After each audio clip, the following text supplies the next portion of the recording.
Listen up. Let's go, let's go! Welcome to Trojans Live, the exclusive USC Trojans coaches show. Caleb fakes the handoff to Austin Jones. He's going to go big. Looking long for Brendan Rice. He's got it. Touchdown USC. With behind-the-scenes insights and breaking news from the student athletes who play for the Cardinal and Gold. Williams will keep. He'll run it to the 20, to the 15, down to the 10, 5, and into the end zone. Touchdown USC. How do you do? Trojans Live is presented by Monster Energy. Unleash the beast. Now, live from Los Angeles, here are your hosts, Jordan Moore, Sean Cody, and Max Brown. Hello and welcome to Trojans Live, presented by Monster Energy on AM 790 KABC and across the USC Trojans Media Network. I am Jordan Moore alongside Sean Cody, Max Brown, and the head coach Lincoln Riley joins us right at the top of the show here. USC's head coach interview is presented by iTrust Capital, the official crypto platform of the USC Trojans. Coach, thank you for joining us. Big week ahead. Obviously not the night that you wanted in South Bend, but with this schedule, there's no time to pause, no time to lick wounds. So what are the takeaways that you wanted the guys to take from that game as you go forward into a monster matchup this Saturday? Yeah, like you said, we can't dwell on it.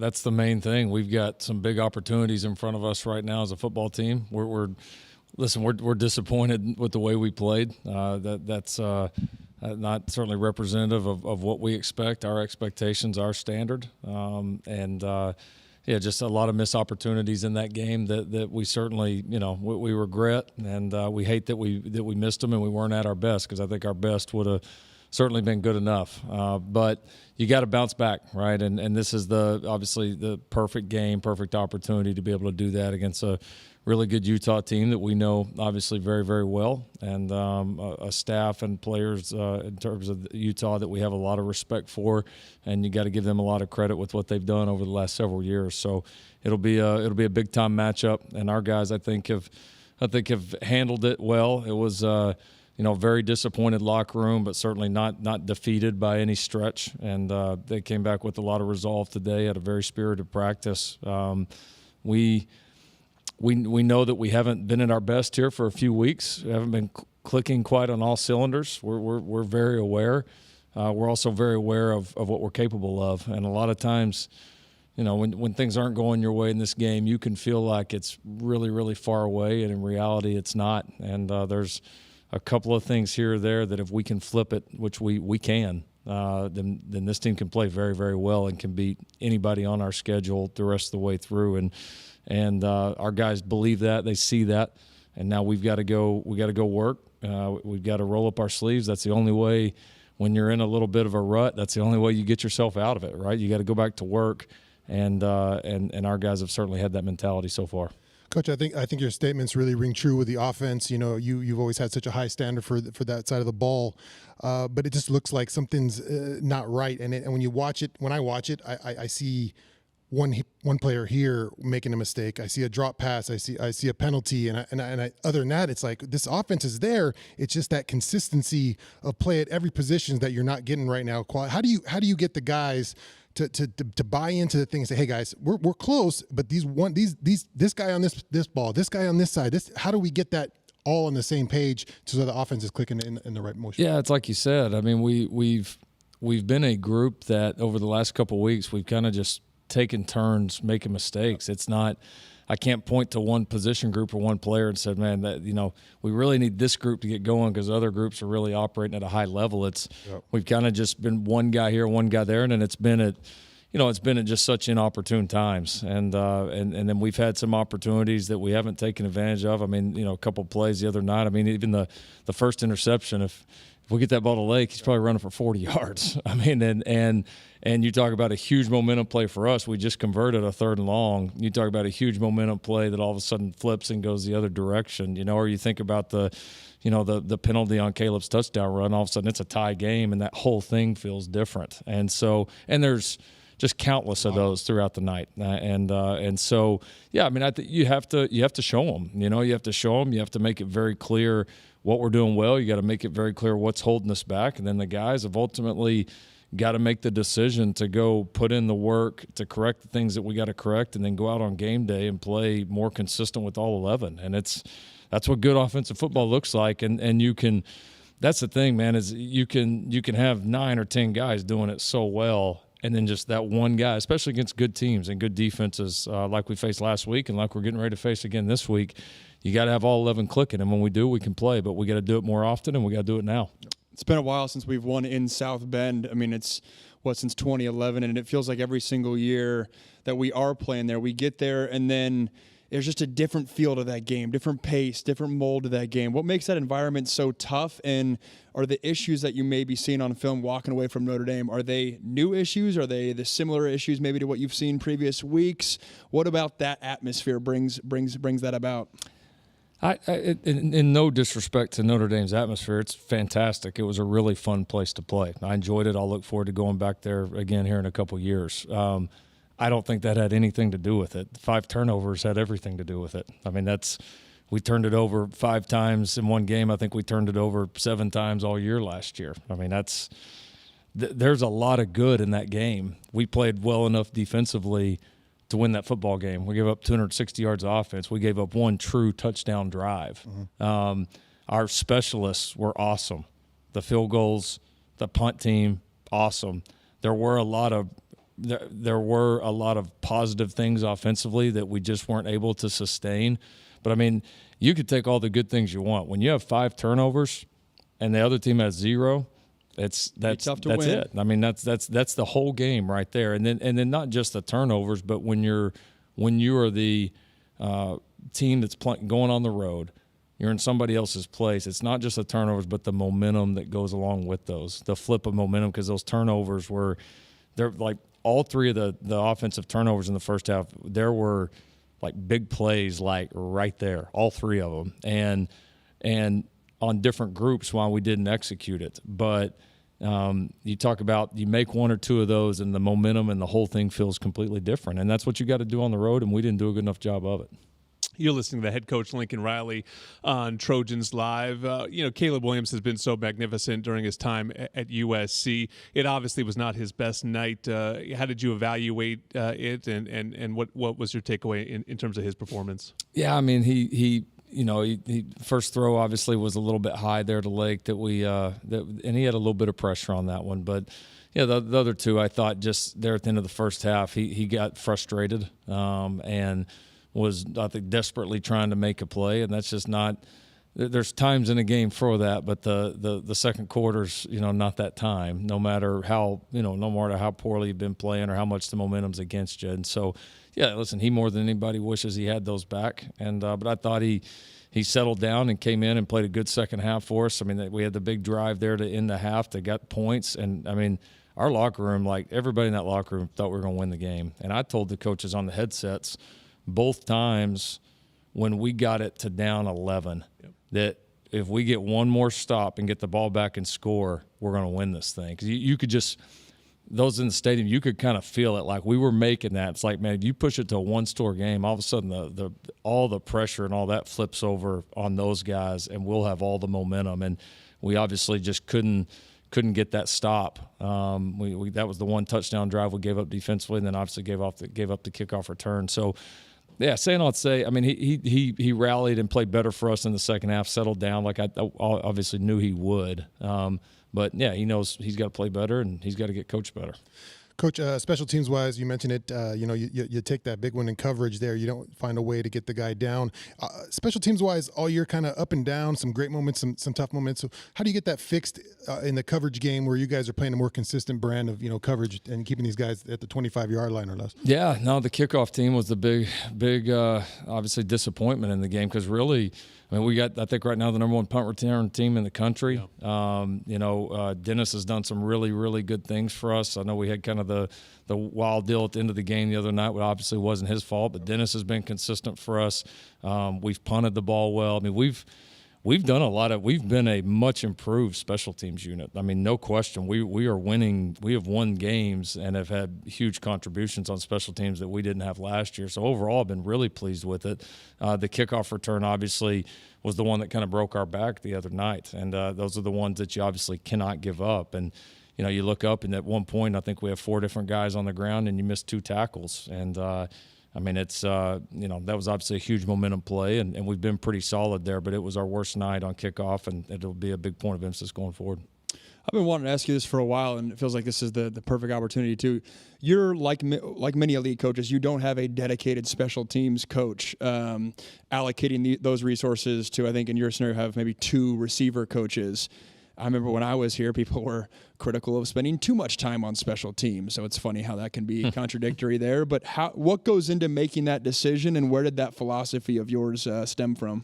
Yeah, my philosophy was I've seen it done both ways. I've been a part of staffs where it goes both ways. And what people have to understand is you go practice, you have your offensive and defensive periods, which are typically going on at the same time. Offensive guys are doing offense, defensive guys are doing defense. Special teams is typically, depending on how you break up practice, but somewhere between 1 and 3 periods a day.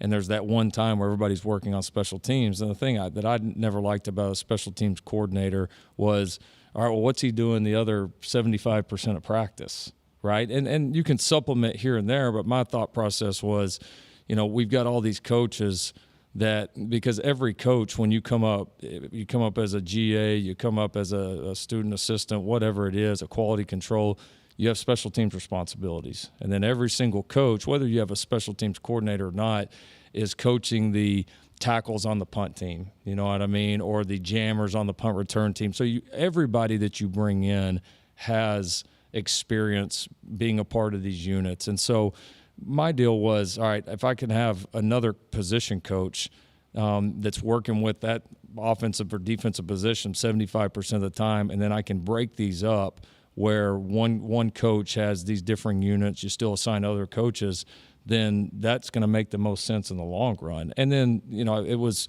easier to do even here than at Oklahoma because I got to hire the staff from day one, and I knew I was going to do it that way. So when I went to evaluate assistant coaches that I was going to bring here to USC, a huge part of the evaluation was I want guys that have coordinated special teams, even guys that have run entire special teams units at other schools, and I have multiple of those guys on our staff. And so, yeah, the amount of special teams experience that we have on this staff is more than any that I've ever coached at anywhere, and I'm very comfortable with how we're doing it. Well, just a massive home game coming up this Saturday, USC versus Utah game presented by Wells Fargo. It'll kick at 5 o'clock. Our Trojan Tailgate show will go on at 3 o'clock. This is really your last chance if you don't have tickets in hand. UCLA and Washington already announced. Don't call me. Yeah, don't call me for tickets. We'll call Sean this week. Sean maybe this week has a couple for you. So get to usctrojans.com/tickets and scoop up those remaining tickets. Monster Energy, the official energy drink of USC. Unleash the Beast. And Trojans Live is sponsored by Pechanga Resort Casino, proud partner of USC football. We'll talk to Coach about that Utah game next on Trojans Live.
Covering all things SC. Touchdown, USC! It's Trojans Live on your home for Trojans football. AM 790 KABC. Hey, Trojan fans, did you know the Ralph's app gives you easy access to weekly sales and personalized coupons, and you can earn fuel points too? Check out the app today and save while you cheer us on to another great season. Ralph's, proud partner of USC Athletics. Back with more Trojans Live. Jordan Moore, Sean Cody, Max Brown, and the head coach, Lincoln Riley. Well, we know Utah well, and to be the champs, you got to beat the champs, right? As the cliche goes. What do you see from this year's Utes team? Very, very, very similar. They're playing at a high level. They've obviously, they've returned a lot of really good players on both sides of the ball, and you see, their same personality, and they've had a really good year defensively. Continuing to limit people, make big plays like they always tend to do, and a lot of familiar faces on that side of the ball. Offensively, they've obviously looked a little bit different at times with the quarterback position being a little bit of a revolving door for them, but they've still found ways to make some key plays in games. Even some of the games where maybe they haven't scored a ton of points, they've made enough key plays to win those ball games, and they've done a good job adapting to the different skill sets that they've played at quarterback. So. Yeah, we know what this one is, right? I mean, we know each other pretty well. They're a team, coaching staff, all that we have a ton of respect for, and we've had two good battles against them, and looking forward here to the third. Coach, what's the defensive preparation when you got, like you said, a couple guys at quarterback? You don't know if another guy might try to get into this game. What's the preparation for the defense, not knowing who the quarterback might be? Yeah, their system does, or I don't know their system, but what they call certainly does. Certainly is affected by who's playing. We've played a couple of games. I know we were talking about this with Arizona a few weeks ago, where the quarterbacks are not that much different, and you prepare for both. You watch both, but you know they're probably going to call a pretty similar game regardless of who's playing. Where this is a different deal, right? You got three potential guys now, and all are a little bit different in their skill set and certainly, obviously, their experience level as well. So, we'll obviously have to see how it unfolds. We'll prepare for all three, and we know that's a good creative staff that's gonna, that'll have a plan that'll present some challenges regardless of who it is. We know the Utah defense always brings it, but this season they're flirting with some all-time numbers under Kyle Whittingham in terms of what they're able to do defensively. What makes that unit click? What do they do really well? And do you take anything from two matchups last year into the park this year? Yeah, you can just tell that system has been in place and those people for a long time. Like you can watch people and systems across college football. Like I would compare it to, being in the Big 12 for years, and like when you played TCU with Gary and those guys, and Gary had been there for a long time. Like he knew it so well. Those coaches knew it so well. Every single player in that program had been brought up in it. Like it was just culture. It was so ingrained. And that's when I watch Utah. That's what I see. I see. They do a good job creatively giving you different looks, different pressures, all that. They do a really nice job, but you can just tell those guys know that system in and out. You can tell they've recruited for that system years after years after year after year, and really been able to bring in those guys, and they've done a nice job. So you got to give them credit. They've been productive. Just about everybody that they've played has struggled to move the ball on them. In terms of your defense, the score on Saturday was not indicative of their performance. Where do you feel like they made strides forward? Oh, we tackled at a high level. Yep. I mean, that's that, and we said going into the game that's going to be the key. And then we gave up really one big explosive play in the pass game, and other than that, there wasn't a whole lot else. I mean, to be honest, we got off the field on third down. We made competitive plays on the ball. I think you're getting ready to talk to one of the guys. Yeah, it was fantastic. Christian Roland-Wallace that had a number of them himself. I thought our defensive line. We didn't have as many tackles for losses and sacks and all as we normally have, but I thought we held the point. We were able to put edges on things, and then our linebackers flew around and really made some nice plays. So you played well. You hold an offense to what we did, and again, all the terrible positions they were put in, by our offense, continued to swing and gave us a lot of chances to come back and win that game. Coach, I think the defense has made some nice strides this year, and you can see it kind of the growth every year, and especially in the young linebacker in Tackett Curtis. I think the next level of defense when I see is you have one of those sudden changes, and hey, our win here is holding the 3 instead of giving up a touchdown. How do you get that? All right, here's the next level with defense, guys. As we make this progression as a defense, how do we find that sudden change win where we can get holding the 3? Yeah, and I think some of that comes with your confidence, right? As you get going and you play a few games where you're making multiple stops and you're making big plays, and all of a sudden, in what most people would consider a tough situation, a turnover or whatever, you go out there. Exactly. You see it like opportunity, like you're frothing at the mouth, like you're ready to go. Yep. And I think we're building towards that, and I think our guys are thinking that way. I was excited that, when we came in on Sunday and saw the guys, I was talking to some of the leaders, and I said, we obviously did some really good things defensively, and they weren't satisfied. Yep. Yes, we did well, but our standards are still even much higher than that defensively, and some of our key guys understand that, and I think that's important because that's a mindset, and that's a shift, and those are some really cool steps in the right direction. Coach, back to the Notre Dame game real quick. Big picture question for you. I know you're focused on this season, but that's your first trip to the Midwest this season. Obviously, that's something you're going to have to do a lot more in the years to come. Were there any logistical elements that you were assessing in this road trip that you'll take with you in future road trips, whether it's flight times, restaurants, hotels, anything like that? There we go. We certainly were. Yeah, it was a great kind of test for that. And we left a little bit early. We think, we've actually had an opportunity to do that twice now with the unique Colorado kick that we had earlier in the year. And I think the travel with it's gone well. And then we've seen some of the advantages for us as, you're taking off late local time, but then by the time you're back here and pick up a few hours, it's not awful. So, I thought it went well, thought our team handled it well, and it has been great practice for the upcoming Big Ten schedule. Well, Coach teased it nicely. Christian Roland-Wallace will join the show next. When you've got good beer and good vibes, it's all Buena. Stone Buena Vesa Salt and Lime Lager is Baja-inspired and imported from San Diego, located near you at find-out-stone-brewing.com. USC versus Utah Saturday night. We will talk to Christian Roland-Wallace about that next on Trojans Live.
Trojans Live on your home for Trojans football, AM 790 KABC.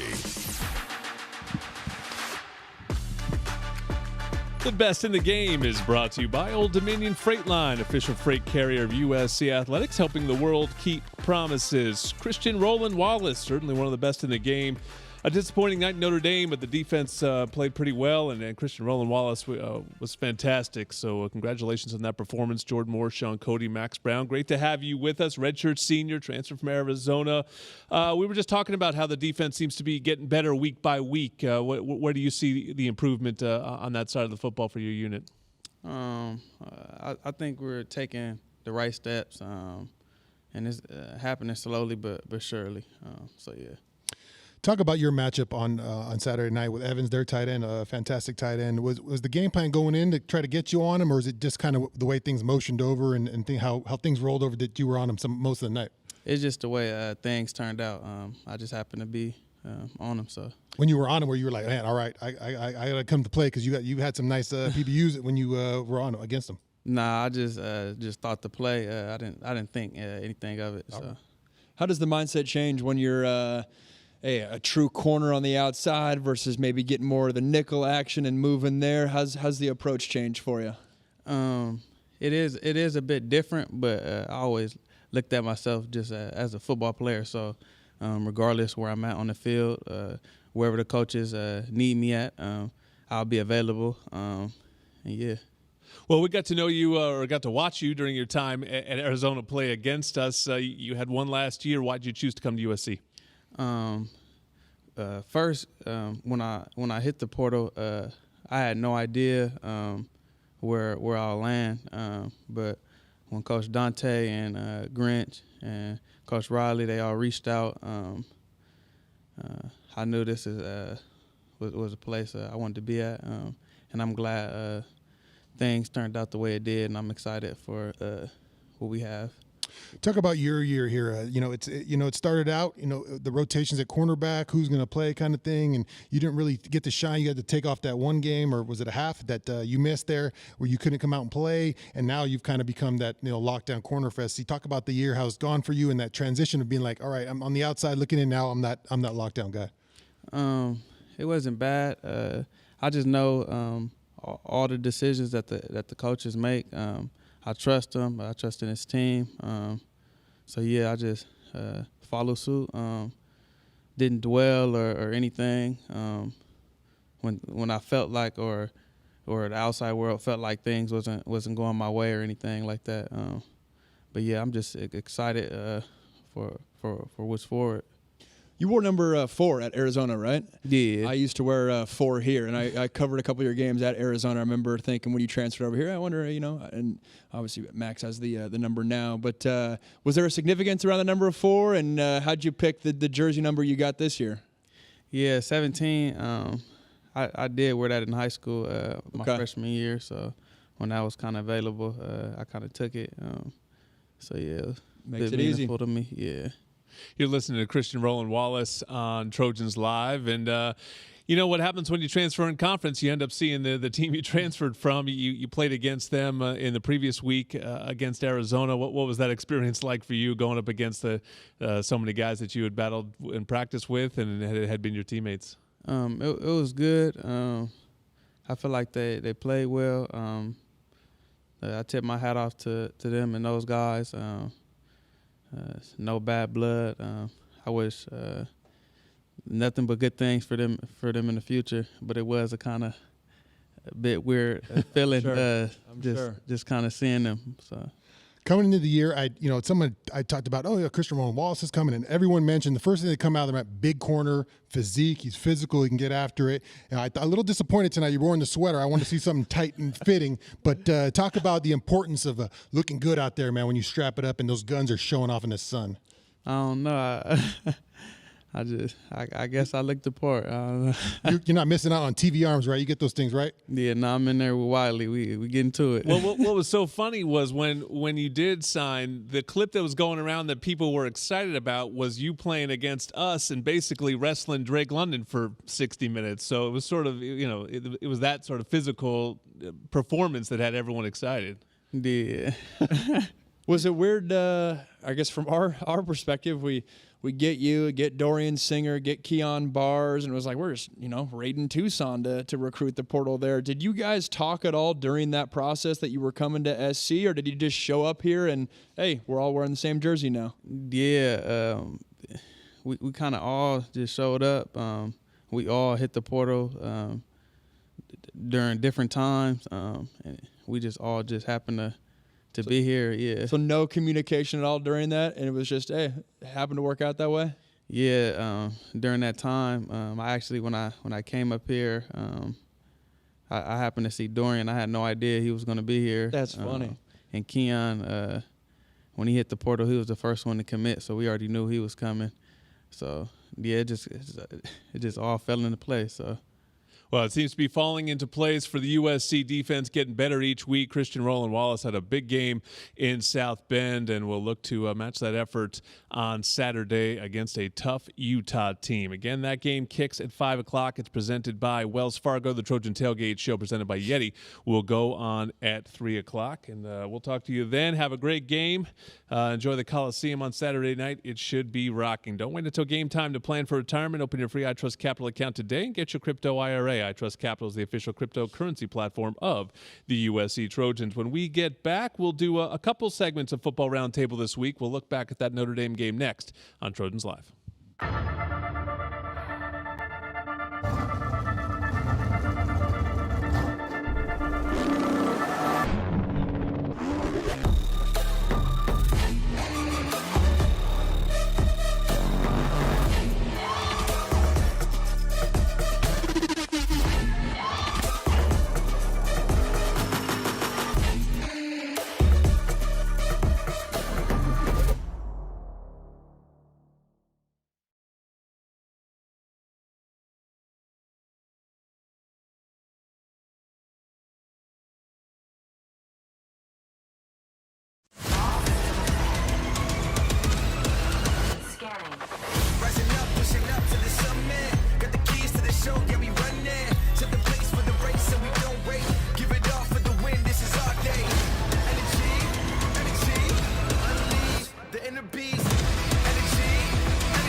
Trojans Locker Room. Without the fear of, getting arrested. It's Trojans Live on your home for Trojans football. AM 790 KABC. Yeah, real quick. The Women's Spotlight is brought to you by Sprouts Farmers Market, open 7 days a week. Visit your neighborhood Sprouts for good-for-you groceries and great prices on the freshest produce. USC Women's Volleyball is home this weekend, so bookend matches around the big football game. Friday night, they'll take on Washington State at 7 p.m. That's a Kids Club Kids Corner match. And then on Sunday, it's a Sunday Fun Day. 2 o'clock start against Washington. There's a dads and daughters package, so head to usctrojans.com/tickets for more info on that. A little grilling apron, Sean. You can take the girls, get yourself an apron. It's a win-win there. It was the first loss of the season for the Trojans. On Saturdays, we welcome in Keely Yore for our weekly football roundtable. Do a couple segments here. There is plenty to talk about. Certainly, it's interesting, Keely. There was a large contingent, a vocal contingent, I should say, of people out there sort of waiting for USC to lose. That sort of felt like it was coming. What's interesting to me is that it came in a fashion that I think is the exact opposite of what all those people predicted. They just assumed that ultimately the defense would cave and USC would get outscored. That's not what happened. It was just sort of a performance that kind of came out of nowhere in a lot of ways. It's funny. I just finished recording the recap episode with Dion Bailey that we do on the Victory podcast, and he described it as an out-of-body experience. And it kind of was, in the sense that everything that you could count on about this team, even going back to last year, you couldn't in this game. Caleb Williams throws a career-high 3 interceptions. This offense just felt like it was forced trying to get things going. And then the defense, 2 missed tackles per PFF. It was just the opposite script we've seen so far this season. So, you hope that it's a one-off and this team can actually start putting the pieces together, like Lincoln Riley said. But yeah, Jordan, it was odd the way it all unfolded. Definitely can count on Caleb not playing that bad in weeks ahead. I thought that was a gift for Notre Dame and made it tough to evaluate the defense in their true totality in terms of what they brought to the park. And just sitting on my couch, too, it was also trippy. Again, another South Bend trip where it feels like the team's building. And then for whatever reason, the Irish just have our number there. And I think it starts with year in and year out, their defensive front four's ability to impact and dictate the tempo of the game. That's been a theme throughout the past 4 or 5 head coaches that we've had, and it's a tough place to play. And again, it showed that, even if you feel like you have an identity going into that trip, going into South Bend's a different animal. Yeah, we kind of pointed at this game, right, as kind of a barometer of what this team would be. The first, 6 games, kind of a ramp up into getting right into this game. And if it was a test, I think the team failed. They just didn't come out. And I think really offensively, the last couple of weeks, it's been a struggle. And I think you're sensing that from Caleb. I think it's frustration in his part. He had a bad game, and I'm sure he'll admit that. But just seems frustrated back there. And when I watch the film, like I said, it's little pieces. It's the consistency of everyone playing. And Max, when you're on good offenses, everyone's doing their job, everyone's getting it right, and the ball's moving up and down the field, and it feels good. But then you're having a holding penalty, or you're starting 1st and 20, and you or somebody on the backside's not blocking somebody on 4th down, and you lose the thing, or someone drops the pass. It's just little things that are, I think, just building on frustration. And then that's why I see Caleb trying to press. He's pressing. Yeah. I need to make a play. I need to get this thing going. And unfortunately, it just didn't go his way on Saturday, and that's why I think you had those turnovers and it kind of fell apart there. Yeah, and we talked about this in our pregame show. I get annoyed every 2 years when we have this conversation, because the preview for the Notre Dame game is always the same. It's this idea that USC is so much better on the outside, so much faster, the playmakers are so much better, no way Notre Dame will be able to handle USC's speed. They handle it because they make the game super physical. And even at the start of the game, Notre Dame got a bunch of penalties. But you know what? Eventually they sort of stopped calling penalties like that. Yep. And the physical nature can just wear you down. And ultimately that's where the game comes down to, the line of scrimmage. And the receivers weren't just running wide open. There was almost no one open all day. I was curious, Max, what you saw on the outside when looking at the tape. Was there separation and things were just missed? Or, ultimately, does that Notre Dame secondary, maybe deserve a little bit more respect than treating them like they're just sort of a plodding unit that can't keep up with us? Yeah, to my prior point, I think it's a simple math problem. I mean, Notre Dame's able to have one more defender back there and impact the game versus other other Pac-12 teams, you have to rush 5 guys if you're going to impact Caleb and his legs. That's why Caleb's made it a patented throw of his, of just dropping back, running around in the backfield, and then he's able to find someone downfield. He's not able to do that versus Notre Dame because I felt like their defensive line, again, another year, and I don't know the NFL guys they have on that defensive line, but we all know how NFL-worthy their prior defensive lines were. I felt like they were able to impact the game, and it becomes just a numbers thing on the back end where those windows are a little bit tighter, and I agree with what Sean said. I think those interceptions, especially the second and the third one, are not a byproduct of that one quarter. It's a byproduct of how this season has gone, where it's felt like Caleb needs to be Superman and Caleb needs to be perfect for this team to blow teams out and to win games. And he obviously wasn't perfect after that first interception. And I think that snowball effect of him pressing was a big reason why. Yeah, so sometimes a punt in other leagues is a good play. You know, in the NFL, it's a good play. Oftentimes, in sort of Midwest football, it can be a good play.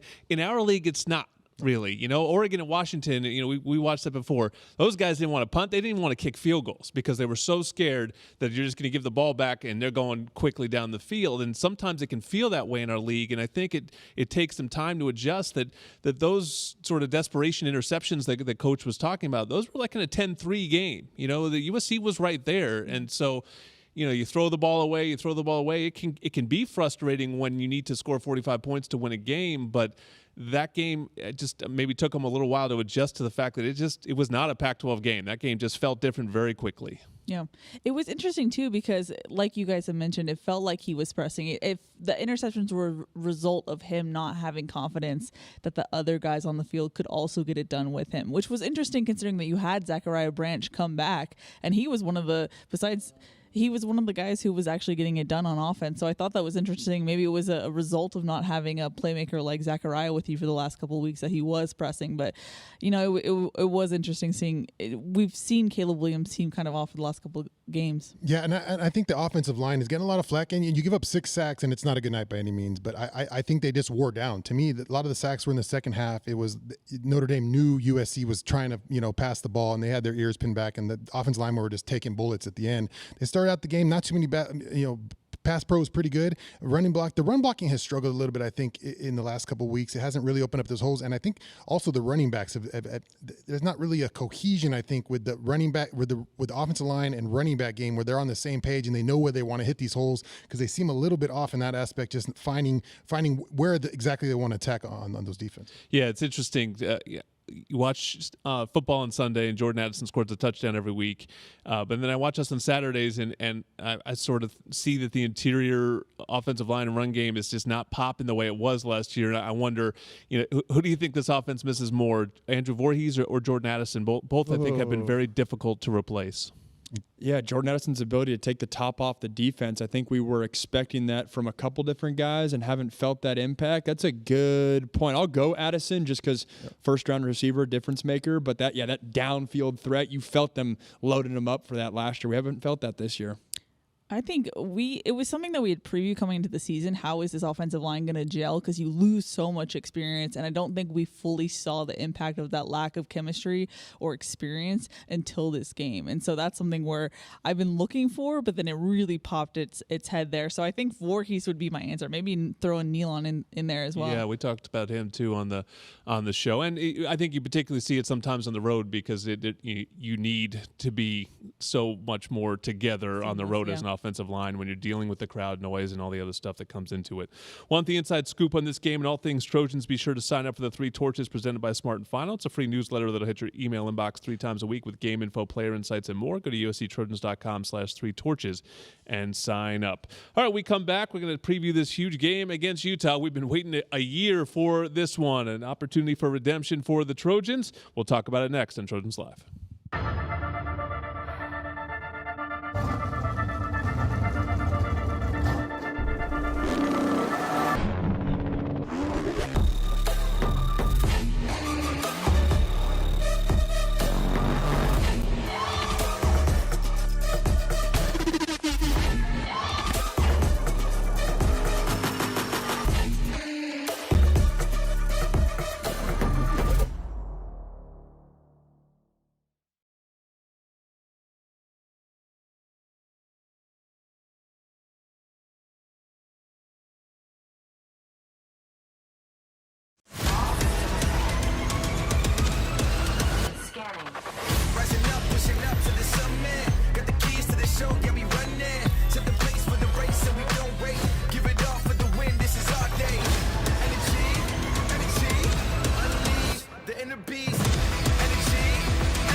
USC Trojan fans, Smart Stop Self Storage is ready for game day. Smart Stop Self Storage is committed to making the self-storage experience easy and hassle-free for all Trojan fans. Whether you're storing your Trojans tailgate gear, need temporary storage while moving to a new home, or need a storage solution for your business, we're here for you with convenient locations throughout Southern California.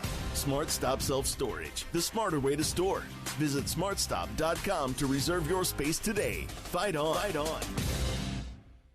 Looking for the play of the day? That's easy. Fight on to victory with USC and fly on faster with ONT, the fastest and easiest airport experience in SoCal. Not to mention, Ontario International Airport has over 65 nonstop flights to more than 20 major destinations with less traffic coming in and out. In other words, getting here is a breeze, and so is following our Trojans anywhere the season takes them. Because let's be honest, faster is always better when it comes to your airport. Start planning your next journey today at SoCalSoEasy.com.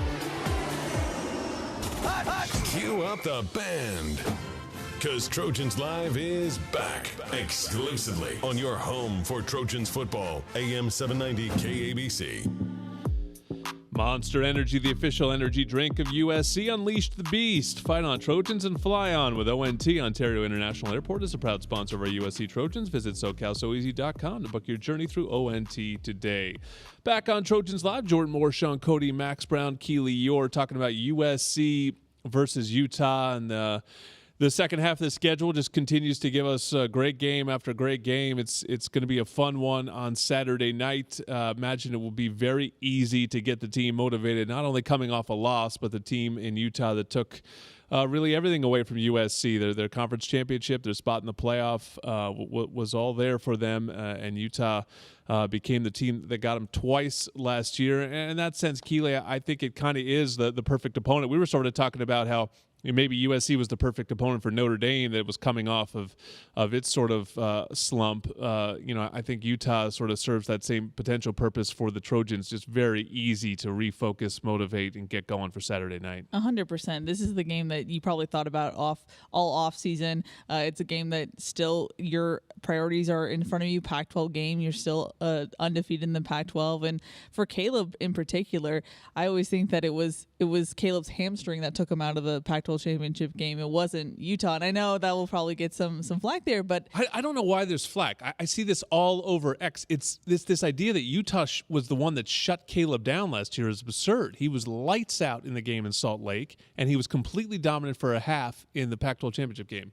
And then something physically happened that allowed him not to be able to move, and he struggled a little bit, or really the offense did.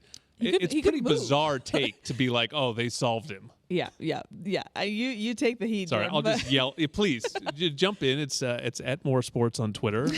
Come on in. I'll be happy to talk to you about that. It's very easy. I could just post his stats from last year. They were phenomenal for 3 halves. Yeah, so I think for him, that's the chip on the shoulder is I can do this again. I can do it for a third game in a row, and I'm healthy, and I'm coming off of one of my worst performances. What better opponent to do it than Utah? I feel like, Caleb's a gamer, and this is going to be, if we're going to see a bounce back, this is going to be the game.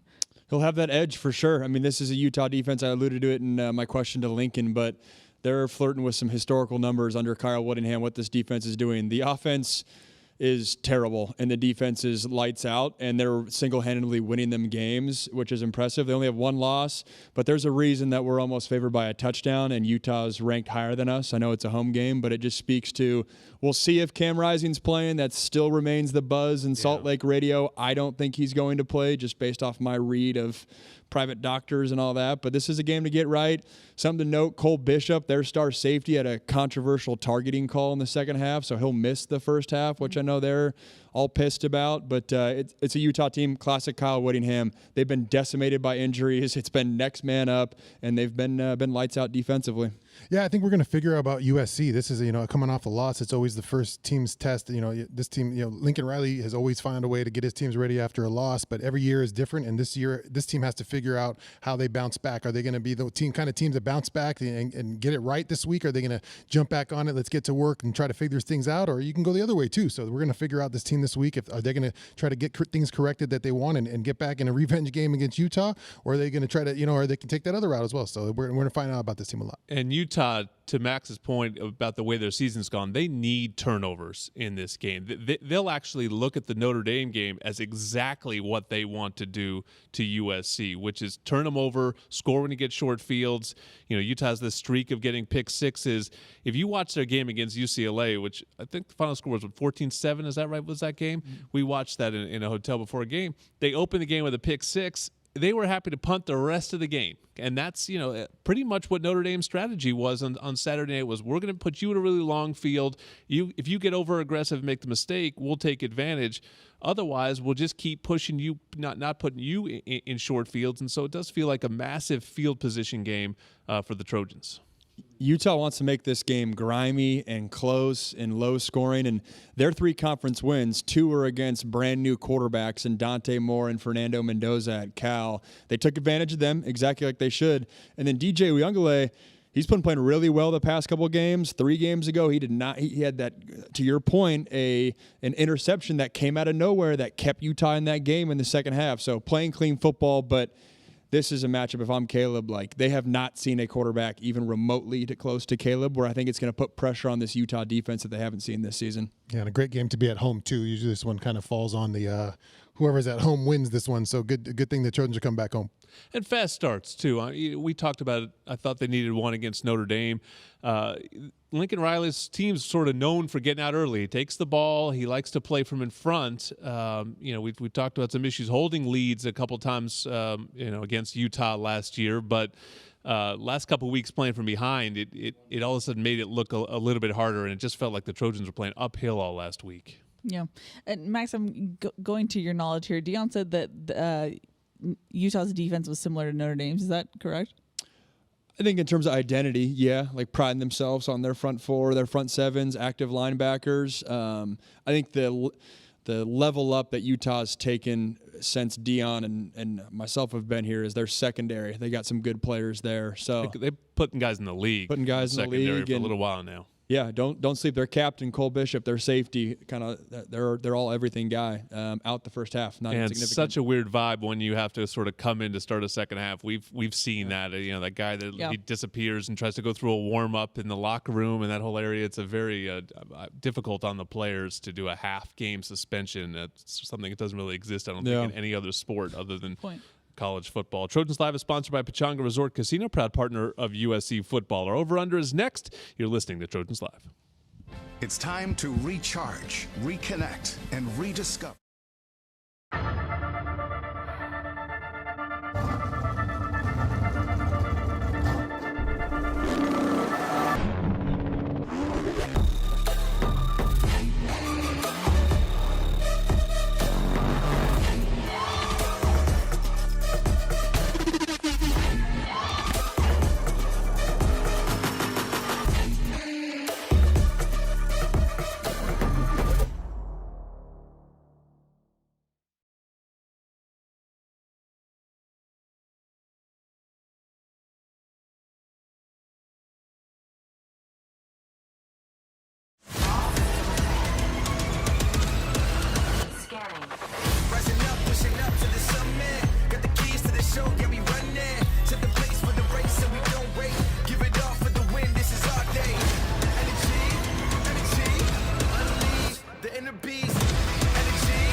Home for Trojans football. AM 790 KABC. One final segment of Trojans Live on a Monday night. Man, we are in the heart of this season, coming off Notre Dame, going into Utah. I remember when the schedule dropped, this was the first thing I noticed was a back-to-back that is this physical. It'll be a difficult test for the Trojans. Jordan Moore, Sean Cody, Max Brown, Keely Yorpin, our pleasure hanging with you tonight. Our over-under is presented by Pechanga Resort Casino, proud partner of USC Athletics.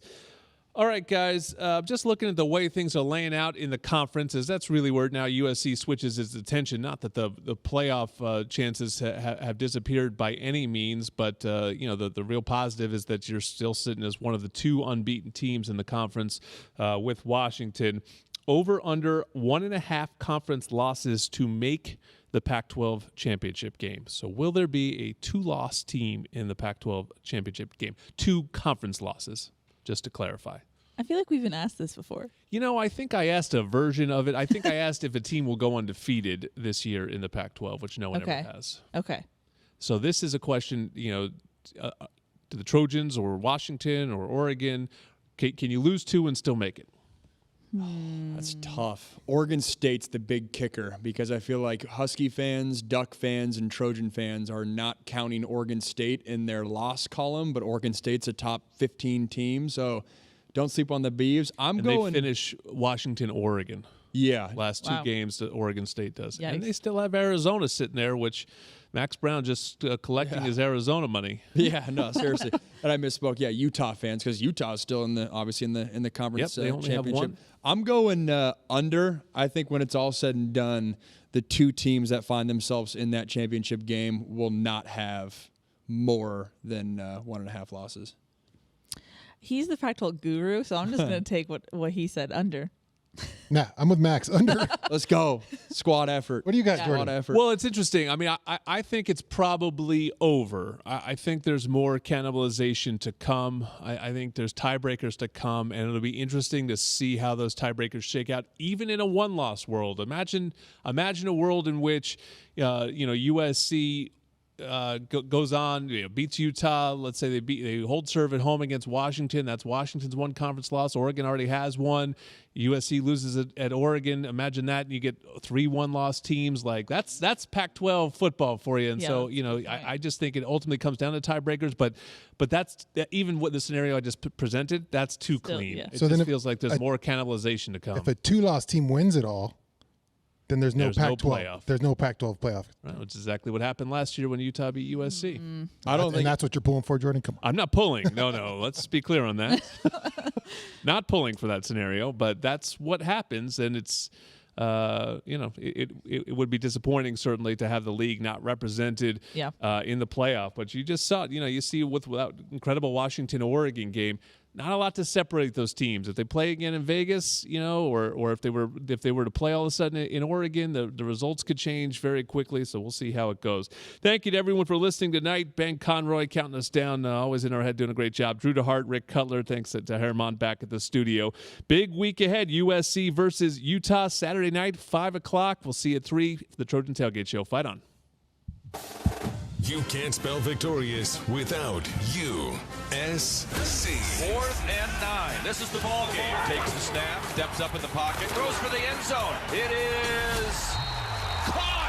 Touchdown, USC. Trojans Live was presented by Monster Energy. Unleash the beast. Make sure to check back in next Monday night at 7 for more Trojans Live. Exclusively on your home for all things Trojan, AM 790 KABC. And follow us on the USC Trojan Media Network. Trojans Live is an exclusive presentation of Play Fly Sports on AM 790 KABC and the USC Trojan Media Network.